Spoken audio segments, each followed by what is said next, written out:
Hello and welcome. Kamusta kayong lahat dito mga collective? Namiss ko kayong lahat dito. Para ang tagal natin hindi nakapag-reading. Busy kasi ang kapatid ninyo. And again, thank you guys sa lahat ng mga tumatangkilik. And sa mga bumabalik, na-appreciate ko po kayong lahat dito. So, ang reading natin ngayon is, ang taong ito ay hindi pa nakapag-move on. Hindi siya ready or hindi pa niya tanggap, no, na mawala kang tuluyan sa buhay niya. Alamin natin kasi yan yung energy na kukuha ko para sa inyo mga kapatid.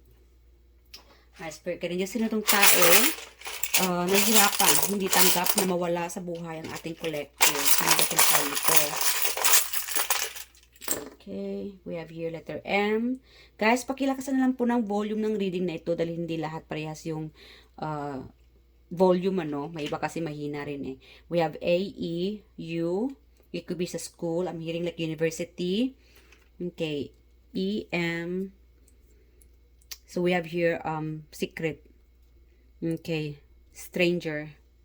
Okay, Capricorn, it could be secret admirer. Hindi siya, I don't know, like hindi mo alam ang taong ito na may gusto pala sa iyo, but this person hindi pa siya ready. Hindi siya ready na i-let go ka. Siguro hoping itong taong ito na may chance pa para sa kanya.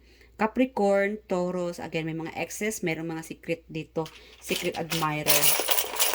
Until now, this person still admiring you, no? Hoping na may chance pa. Okay. Who's this person? We have here letter O. Number 3. It could be March. Okay, Sagittarius. Ano pa? Sino itong taong hindi pa ayaw i-let go ang ating mga collective? Sino itong taong ayaw i-let go ang ating collective? Hindi pa niya tanggap. Ayaw i-let go ang ating collective. Okay. We have here letter D. It could be daddy. May anak na siguro ang taong ito. Letter N. Y. Again, my daddy. I'm also getting like nanay. It could be from New York. I'm also like New York. Okay. Number 4, April. 43, 34. That could be the age. Again, 4. You could guys, pakicheck na lang angel number 443. We have here 9. It could be age gap. Yung iba dito sa inyo. Again, 9. My God. 9. September. It could be air sign. Yung iba dito. Wow. 9. Guys, this could be like, I don't know, twin flame. Yung iba dito. Kaya nga, hindi pa siya ready. Yeah. Synchronicity. Number 6. Ano ba yan? Number 6. Number 6. Ano ba yan? Number 8, August. We have here June, August, September, April, and March. Capricorn, Taurus, Sagittarius, and secret admirer. Hindi pa siya ready na i-let go ka, kalimutan ka, hoping ang tango na may chance pa para sa inyo. Okay, ano naman ang nararamdaman sa taong ito? My spirit angels, anong nararamdaman ni collective sa taong ito? Okay. Okay. Knight of Swords. Okay. Hindi naman siya nagre-reverse. Siguro may ano din. Baka may chance pa nga. Baka nagpapakita ka rin ng intention sa taong ito. No? Yeah. Baka nagpapakita ka rin ng intention. You could be studying. Baka pinag-aralan mo pa itong taong ito kung pwede ba o hindi na ba pwede. I don't know. Ikaw din naman. Meron sa inyo dito, hindi mo pa siya nilet go. See? You are still holding on towards this person. I don't know what happened. Again, may mga past. Meron naman itong secret admirer. This connection. But, yung iba naman, siguro na backstab ka ng taong ito or guys, mixed reading tayo dito. May love reading, may friendship. Yeah. You are still holding on. And this person still looking back from the past. Thinking about you. Again, hindi pa siya ready. Hindi pa oras para i-let go ka. And same thing to you. Very specific here. Baka yung iba dito still have communication. Yeah. Pero, siguro afraid. Yeah. Takot ka siguro na magtiwalang muli sa taong ito. Whatever this person done from the past. What else pa? What else pa, Spirit Angels? Itong nararamdaman ni collective sa taong ito. That could be the initials Y and D. Okay, Ace of Pentacles, communication. Again, it could be stability. Napaka-stable. Yeah. I think you are focusing right now about your finances. Yeah. Baka yung iba naman sa inyo dito, it could be your ex-partner. Again, may anak na. I'm also getting like, baka mapera ang taong ito. Yeah. Kaya siguro nag-hold on ka pa rin, guys, kasi alam mo na pasok itong taong ito sa standard mo. Kaya lang, I don't know, bakit nga ba kaya lang? Again, baka chick boy itong taong ito, again, mapera, no? Stable. Baka nga stable ang taong ito, kaya hindi pa pwede. Kasi marami ka sigurong, I don't know, alam mong napaka-attractive. You could be dealing na person na napaka-attractive. Maraming nag-admire sa kanya. Very talented, mapera, stable. Again, marami kang karibal. This could be like a third party. Baka, yeah. Kaya nga siguro,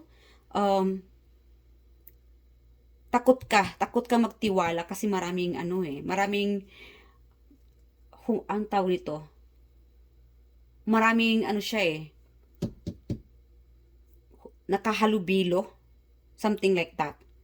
Either married siya or committed na, or it's just that marami kang kakupitin siya. Yeah. But this person is still into you. Siguro isa ka sa mga option. Kaya nga siguro yung iba sa inyo dito, takot kang magtiwala sa taong ito. Gusto mo rin siya at gusto ka rin niya. Kaya lang sa'yo naman, takot ka lang dahil marami nagkakagusto or siguro sa mga trauma mo, no, from the past. Yeah. Again, 6 of Wands. Malakas ito yung sex. Number 6. Yeah. Meron itong na 69, 96, 99. I don't know. May pagka, yeah. Siguro malakas talaga ang sex appeal ng taong ito. Kaya hindi ka rin ready na mag-move on or mag-let go sa taong ito. Yeah, hi, hello, gano'n na lang, or parang dadaan-daan na lang. Pati ikaw din napapalingon sa kanya, pati ikaw din attractive pa rin sa kanya yung iba dito. Yeah, again, nakipag-break up ka siguro sa taong ito dahil nga nahulihan mo siya, but kaya lang ang taong ito is hindi mo kasi siya malimutan dahil I don't know, generous, mapagbigay, and stable. Again, mayaman, may pagka-celebrity. Malakas kasi ang dating ng taong ito sa iyo Kaya hindi ka rin ready na i-let go ang taong ito. So, yeah. Again, may pagka-celebrity, well-known, marami nakakilala. It could be boss energy. Yeah, may kakayahan ang taong ito. 4 of Swords. Yeah, yung iba sa inyo dito, parang you are taking a pause, no? Parang pause na muna. Siguro, again, parang nire-reward mo muna sarili mo na magkaroon ng day off or lumayo sa taong ito. Kasi, pagka andyan yung tao sa iyo, ang taong ito sa iyo, or may communication sa inyo, parang sakit lang ang ibibigay sa iyo. Sakit sa puso, sakit sa ulo, ma-stress ka lang. Again, meron kasi ditong parang temporary pause. No? Breakup situation yung iba dito. Like, hindi ka rin ready na i-let go kasi sa ngayon, parang pinag-iisipan mo muna kung okay ba na makipagbalikan kami, kahit na ang taong ito ay nag-o-offer. Again, nag-offer siguro siya na makipagbalikan sa iyo, communication, kinukulit ka siguro ng taong ito. Yeah. Marami kasi nag-ano sa kanya Alam mo, marami siyang option yung iba dito. Yeah, you're dealing with a person na maraming option. Kaya nga ikaw ay nagdadalawang isip din na i-let go ba siya? Kasi siya, hindi kanya pwedeng i-let go or hindi niya kayang i-let go ka.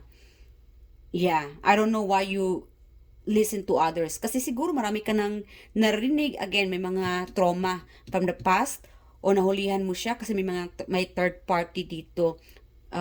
Meron sigurong chick boy, chick girl. Yeah. Again, obsessed. I think I'm obsessed with you. I think about you all the time. Stalk your social media and hope I run into you when I'm out. Again, see, this person, hoping siya na sana magkita kayo, kahit sa daanan, sa trabaho, obsessed pa rin siya, chinecheck ka niya, inistalk ka niya sa social media. Again, guys, hindi pa talaga siya ready na i-let go ka. What else, Spirit Angels? Message from this person. Okay. You're so special. You're truly divine. I've never felt energy like you before and I can't get enough. Again, guys, hinahanap-hanap ka ng taong ito. Whenever this person meet, no, pagka may nakilala siyang bagong, I don't know, new person, ikaw pa rin ang hinahanap-hanap niya. Yung personality, nakakagawian, memories, andyan ka pa rin. Again, guys, kahit na marami nagkagusto, nagkahabol, or in a relationship man siya, ikaw pa rin ang hinahanap-hanap niya. Kasi nga, again, special ka. Yeah, you are truly special, especially sa kanyang puso. Ikaw lang talaga. Wow. Ano pa, Spirit Angels? Stalker, guys. Alam na this kung sino tong stalker mo. Not the right time. I am overwhelmed with responsibilities. I don't have time or energy for a relationship. Again, guys, siguro itong taong ito ay busy sa career. Kasi most likely, parehas naman kayo, busy kayo sa career, sa future, ano? Or, baka committed na rin ang taong ito. Although, again, kahit na committed na siya mga kapatid, hindi pa rin siya totally 1,000% na i-let go ka kasi nga special ka pa rin sa puso niya. Yeah. Yeah, so special ka pa rin sa puso niya. Not the right time, meron itong busy or committed na. And either ikaw ang committed or siya ang committed. Again, ina-admire ka talaga ng taong ito. So, yeah, yes or no na tayo. Ask any question mga kapatid and the answer will be yes or no. I do hope may mga idea na kayo kung sino itong taong hindi pa nakapag-let go sa inyo. Alright, Spirit Angels, yes or no sa ating mga collective. Yes, again guys, yung iba dito, not at the right time, hindi pa siya ready dahil siguro financially hindi pa siya ready, ano. Kaya nga, busy muna siya sa trabaho, sa career. Kasi one day, ikaw siguro itong tao na napaka-high standard. So, this person want to meet that standard of yours, no? Para pagdating niya, paglapit niya sa iyo, ask you to, I don't know, to court you. Yeah, make sure na stable siya para naman hindi mo siya aayawin, ano. So, yeah, this person's really like a hardworking. Make sure na mapapa-oo ka or babalik ka pa sa puso or babalik ka pa sa kanya, no? Or sana may chance pa. Yeah. Again, this person still have that, may mga hopes pa siya, no, na may chance pa. Yeah. Kaya nga, parang open pa siya. Open pa siya na sana may chance pa. Kasi nga, hindi siya ready na i-let go ka talaga totally. Kasi andyan pa, special ka, obsessed pa rin siya. And I'm hoping na, wag mo sanang paniwalaan yung mga sinasabi ng iba or sa nakikita mo. Okay, Spirit Angels, yes or no for my collective? Okay, wow. Wish fulfillment. The star. You complete the world. Ikaw lang talaga nakakapag-kumplito sa kanya. Again, hinihiling kanya kay universe mga kapatid. And we have here, yes, the star, hope, inspiration, creativity, calm, contentment, renewal, serenity, spirituality, healing, positivity, faith, renewal, healing, rejuvenation. So again guys, this person, may mga hope talaga siya no na, again, open pa rin siya na one day, may chance pa rin na mabuo kayo. I don't know, broken family could be, or magkabalikan kasi may mga past. And, yes, wish fulfillment. Ikaw lang talaga ang hinihiling niya kay universe at kontento na siya kung may chance pa, no, magbalikan. So, yeah, guys, it's up to you kung if you allow this person to get back to you or to be in a relationship with you, ano. Kasi nga, ikaw talaga ang wish fulfillment niya. Pero meron naman sa inyo dito na pwede na rin, no? So, attractive ka pa rin sa taong ito. Kaya lang naunahan ka na yata ng takot dahil nga may pagka-celebrity, high standard, or never expected na, yeah, ang taong ito ay still into you, ano, or interesado sa inyo yung iba naman. Kasi again, secret admirer, ina-admire ka ng taong ito.